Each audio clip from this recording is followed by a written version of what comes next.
Regular periods வரலையா? அப்போனா இந்த ரைஸை வாரத்துக்கு 3 நாள் எடுத்துக்கோங்க. சிவப்பு அரிசி 3 கப்பு, 1 கப்பு உளுந்து, 1 கப்பு இட்லி அரிசி, 1 ஸ்பூன் வெந்தயம்ங்க. நல்லா வாஷ் பண்ணிவிட்டு ஓவர் நைட் ஊற வச்சுருங்க. காலையில் இதை எடுத்து நல்லா மிக்சியில் அப்படி இல்லைனா கிரைண்டரில் கல் உப்பு போட்டு நல்லா நைஸாக அடைச்சி எடுத்துக்கோங்க. காலையில் வெறும் வயிற்றுல போடுற உணவு ரொம்ப நல்லதாக தாங்க இருக்கணும் அப்படிங்கிற முடிவுக்கு வந்துடுங்க. இப்போ நம்ம சட்னி ரெடி பண்ணிடலாம். 3 வெங்காயம், 3 தக்காளி, 3 ஸ்பூன் பொட்டுக்கடலை, 3 பச்சை மிளகாய், 3 காஞ்ச மிளகாய், 3 ஸ்பூன் எண்ணெய் ஊற்றி நல்லா வதக்கி ஆட வச்சுருங்க. அதே பேனில் கடுகு, பெருங்காயம், உளுத்தம்பருப்பு, ஜீரகம் போட்டு தாளிச்சிடுங்க. அம்மா கல் உப்பு போட்டு நைஸாக அடைச்சி எடுத்துருங்க. சட்னியும் தயாராகிடுச்சுங்க. இந்த ரெட் ரைஸில் நிறைய சத்துக்கள் இருக்கா.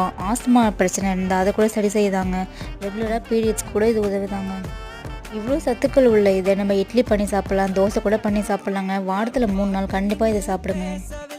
டேஸ்ட் பாருங்க. மறக்காம நம்ம சேனலை சப்ஸ்கிரைப் பண்ணிடுங்க. நாளைக்கு காலையில் சூப்பர் ஹெல்த்தி வீடியோ பார்க்கலாம். Tata bye bye. லைக் பண்ணுங்கள், ஷேர் பண்ணுங்கள், கமெண்ட் பண்ணுங்கள். தேங்க்ஸ் ஃபார் வாட்சிங்.